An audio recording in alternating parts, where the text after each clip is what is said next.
Welcome to The Explainer. Today, we're digging into how America projects its power across the entire globe. And it's not just about politics or money. Nope.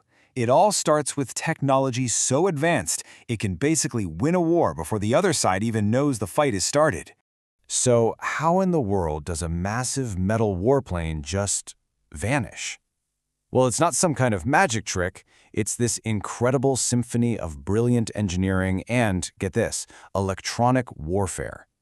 It's all designed to totally dismantle an enemy's defenses before they even have a chance to react. Okay, so to really get this, we first have to wrap our heads around the idea of an invisible battlefield.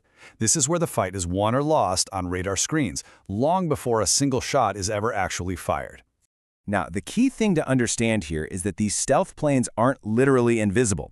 You can still see them with your own eyes. They're just designed so that when a radar signal hits them, it doesn't bounce back. The weird shape deflects the signal away, and the special paint actually absorbs it. So for the person staring at the radar screen, it's a total ghost. A signal goes out, but absolutely nothing comes back. But, stealth is really only one piece of the puzzle. America uses this layered system of aircraft, and each one has a very specific and very deadly job to do.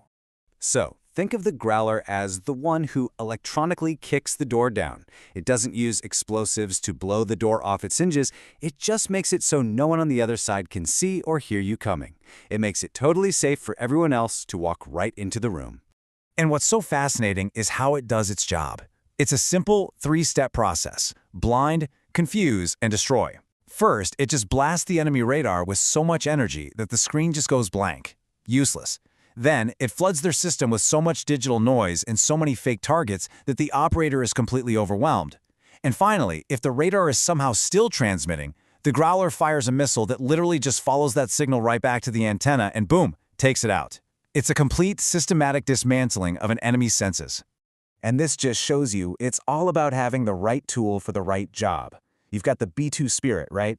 The ultimate stealth bomber. It's like a ninja, delivering a precision strike with surgical accuracy.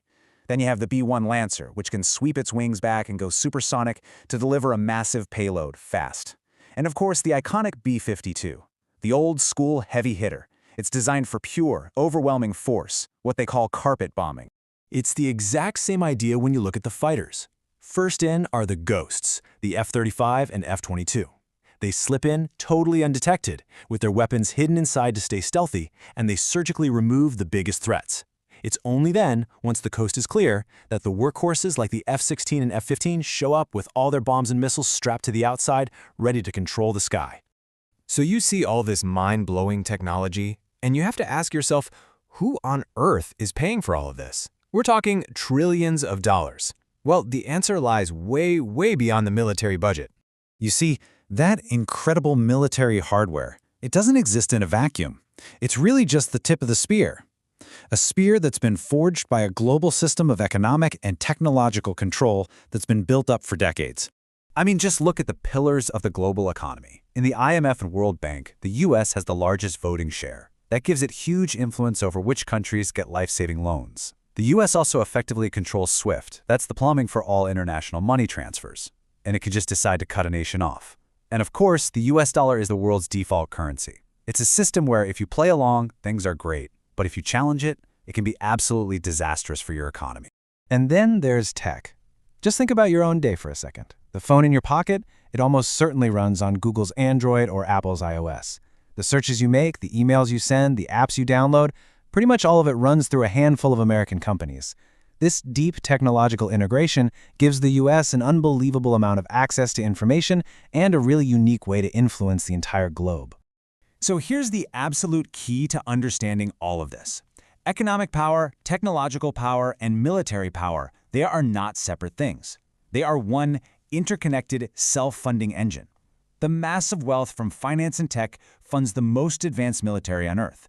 And that military, in turn, is used to protect the global system that generates all that wealth in the first place. It's just an incredibly powerful loop. Okay, so if you're another country, how do you possibly fight back against a system that dominant? Well, you don't. You don't try to build a better aircraft carrier. You respond asymmetrically. And this slide just lays it out perfectly. On one side, you have the F-35, this absolute marvel of engineering that costs tens of millions of dollars. And on the other side, you have something like the Shahed drone. It's single-use, it's cheap, and its engine is ridiculously simple. You see, you don't need to build a better stealth jet. You just need to find a cheap and effective way to cause a big problem for it. $20,000. That's it. For less than the price of a decent new car, a country can launch a weapon that forces a super advanced military to fire a missile that can cost millions of dollars just to shoot it down. It creates this massive economic imbalance for the defender. And that's the whole point. So, let's zoom out. What's the big takeaway from all this? It's that if you want to understand global power, you have to understand the whole system, from the microchip in your phone to the missile in the sky, and the money that pays for all of it. There's this quote from our source material that just hits the nail on the head. You can only sell a flashlight by showing the fear of darkness. It perfectly captures the business model of the global arms industry, right? The threat of conflict, whether it's real or just perceived, is what drives the whole machine. And this right here is the key. This is the whole takeaway. American power is a cycle where every single part makes the other part stronger. Dominance in tech and finance funds military research. That research produces an overwhelming military advantage. That advantage secures the global interests that fuel the economy, which feeds right back into tech and financial dominance. It's a system that's incredibly powerful and, as you can imagine, incredibly difficult to challenge head-on. The rise of these cheap, effective weapons brings up a huge question. As technology like this spreads all over the world, faster than ever, what does the future of global power even look like? Does it level the playing field, or does it just create a new, much more unpredictable kind of battlefield?